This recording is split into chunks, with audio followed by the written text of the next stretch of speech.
Ya pemirsa, kita menuju Bursa Efek Indonesia untuk melihat penutupan perdagangan sore ini bersama rekan Anggita Wulandewi dan juru kamera Hanil Revalino. Anggita, bagaimana kinerja perdagangan beberapa menit jelang penutupan hari ini? Ya, meskipun sempat bergerak sangat fluktuatif dan sempat berbalik ke zona merah, namun 2 menit menjelang penutupan perdagangan sesi terakhir hari ini, IHSG berhasil kembali mempertahankan posisinya di zona hijau meskipun hanya mengalami penguatan yang sangat tipis. Saat ini kita langsung melihat ke layar menjelang beberapa detik. Ya, saat ini pukul 15.00 perdagangan sesi terakhir ditutup dan IHSG masih mempertahankan posisinya di zona hijau dengan level 4.905,39. Terapresiasi hanya sangat tipis jika dibandingkan dengan pagi tadi yang sampai mencapai 0,66%.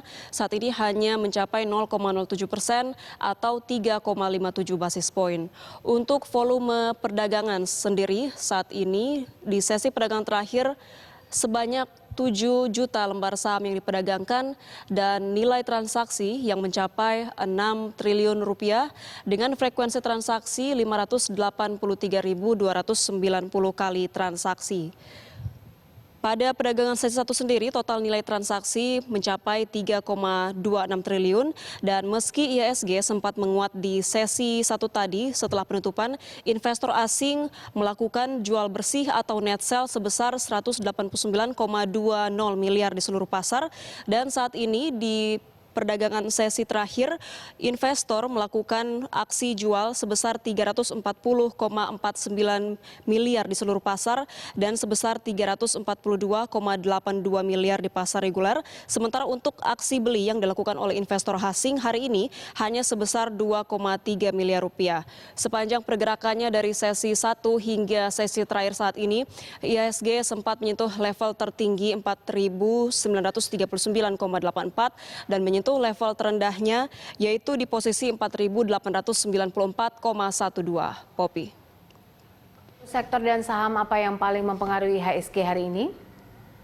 Ya, untuk perdagangan di sesi terakhir ini sendiri ada sebanyak 178 saham yang menguat dan 231 saham yang melemah.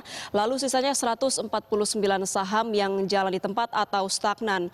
Untuk saham yang diperdagangkan di sektor industri dasar ini masih memimpin menjadi yang mengalami pergerakan terkuat hari ini yaitu sebesar 1,33% meskipun menurun dibandingkan pada sesi 1 tadi yang mencapai penguatan 2,33%.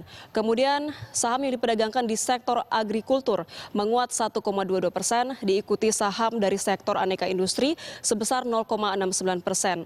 Sementara itu untuk saham yang diperdagangkan di sektor infrastruktur mengalami koreksi paling dalam yaitu melemah 2,33%, diikuti dengan saham diperdagangkan di sektor properti yang melemah 0,54%, lalu saham dari sektor pertambangan melemah 0,31%. Demikian Popi. Baik, Anggita, terima kasih untuk informasinya. Melaporkan langsung dari Bursa Efek Indonesia.